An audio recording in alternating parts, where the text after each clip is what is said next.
السلام عليكم. نتناقش عن الإعراب الظاهر بين المرفوع والمنصوب والمجرور. Kita pergi kepada yang pertama, iaitu marfu'.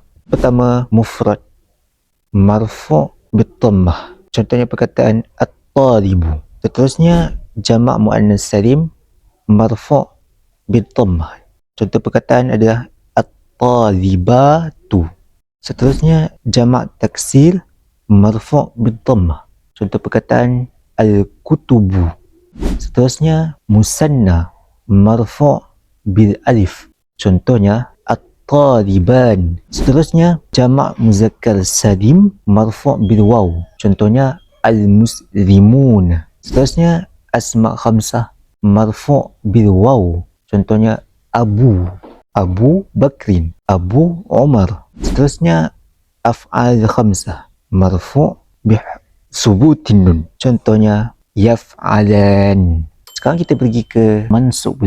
Pertama, mufrad mansub bil fathah. Contohnya al-kitab. Misal ayatnya ra'aitu al-kitab. Terusnya jamak muannas salim mansub bil kasrah. Contohnya at-talibati.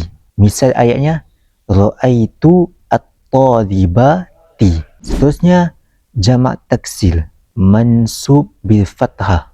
Contohnya ar-rijala. Ra'aitu ar-rijala. Seterusnya musanna mansub bi al-ya. Contohnya at-talibain. Ra'aitu at-talibain. Seterusnya jamak muzakkar salim mansub bil ya. Contohnya al-muslimin. Ra'aitu al-muslimin. Seterusnya asma' khamsah mansub bil alif. Contohnya aba. Ra'aitu aba bakr. Seterusnya af'al khamsah mansub bihazfin nun. Contohnya yaf'ala, an yaf'ala. Dan terakhir kita pergi ke majrur. Pertama, mufrad majrur bil kasrah.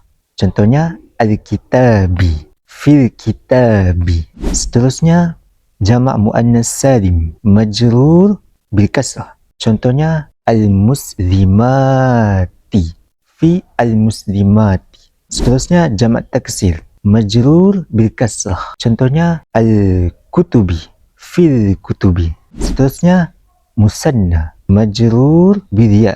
Contohnya at-talibain, fi at-talibain. Seterusnya jamak muzakkar salim majrur bil ya.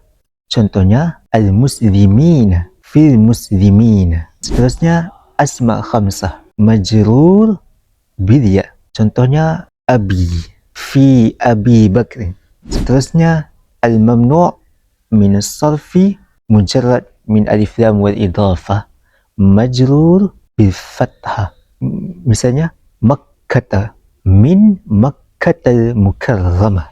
Kalau perkataan mamnu' min as-sarf ini, jika dia berada dalam keadaan majrur, kita tidak boleh untuk bariskan kasrah, tapi mesti ditukarkan kepada baris atas. Ini adalah syarat. Ini saja daripada saya. Mudah-mudahan bermanfaat. Assalamualaikum. Bahasa Arab, bahasa Rasul kita.